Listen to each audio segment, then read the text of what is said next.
Did you know that there are 40.3 million known victims of human trafficking, according to International Labor Organization? Emphasis on known because human trafficking is so illegal that the estimate is based off of the survivors who chose to speak out. Today, I'm going to be talking to you about human trafficking. Because I live in Columbus, Ohio, which is known for being a human trafficking hub, it's really important for me to be hyper aware of my surroundings and know the prevention precautions I need to take. It's important for you to know this because human trafficking doesn't stop for anyone. Therefore, you need to be aware and know how to help victims and prevent yourself from becoming one. This is happening right before our eyes. Moving forward, I'm going to be talking to you about what human trafficking is, the impacts it has on people, how to help victims, and how to set survivors up for success.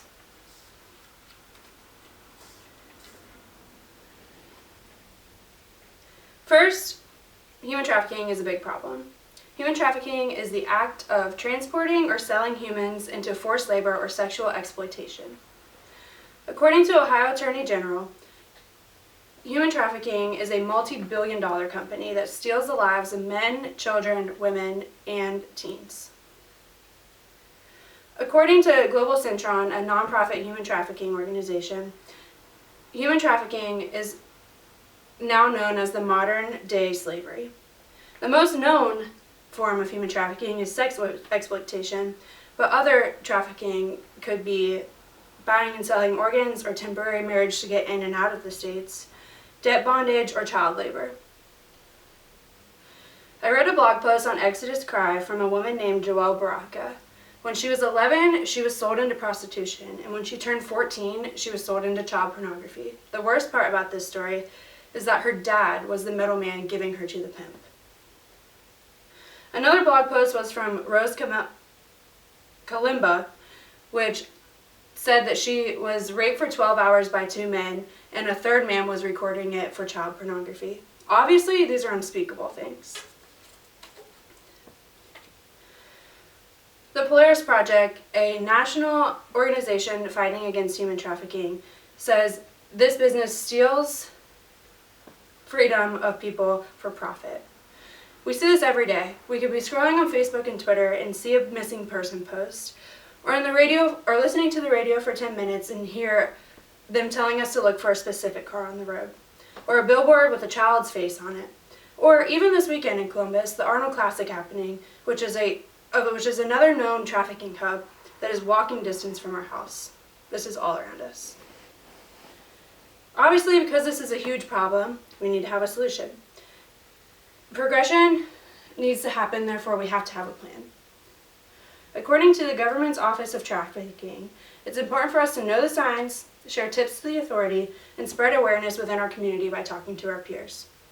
If you're uninformed, you will have no voice to give to the people who don't have a voice already. Us sitting in selfishness because we are privileged is not giving a voice, is being silent for the people who do not have a voice. The U.S. Department of State says that we need to get physically involved.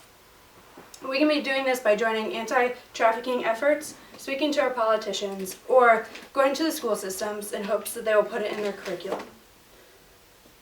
Now that we have a plan, let me explain what this would practically look like. First, we need to know the indicators, which can be found on the hotline, human trafficking hotline, as well as Save and Liberate victims and survivors, and prevent yourself from becoming one too. She Has a Name is a local anti-trafficking effort that rehabilitates survivors by providing them employment, giving them a need for higher education, and even giving them a scholarship to get back on their feet.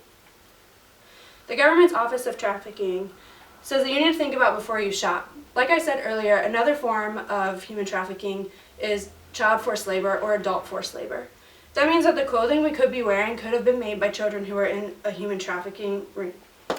Or the meal that we made could have been made by women and women trafficked people. Therefore, we need to do our research, and how we get that research is on the human trafficking hotline. Now that we know the practicals, it's time to start now. Let's take action. The human trafficking hotline gives us sign indicators and the phone number to report tips. You can volunteer locally with She Has a Name by praying for the victims and survivors, but also by giving them soap bars. This weekend at the Classic, they have soap bars to kill two birds with one stone.